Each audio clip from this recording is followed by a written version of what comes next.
Welcome to Easy Learn. In this short video, I'll show you an easy way to remove duplicate entries from a table in Excel.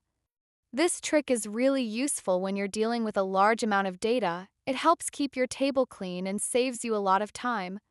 Let's get started. In the previous tutorial, we learned how to find and highlight duplicates in a table. Now, let's take it one step further and see how to remove those duplicates completely, no matter how big your table is. I'll show this using a simple example, but remember, this method works even if your table has hundreds or thousands of rows.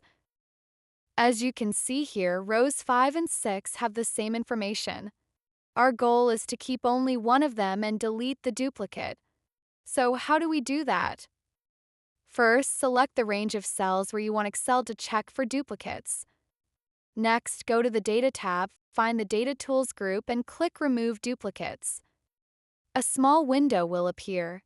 Here, you can choose the columns you want Excel to check. Usually, all columns are selected automatically. If your table includes headers, make sure the option My Data Has Headers is checked. Once everything looks right, click OK. Excel will now remove all duplicate entries from your table and show a message telling you how many duplicates were found and deleted. In our example, there was just one duplicate, which has now been removed. You'll see that only unique records remain in the table.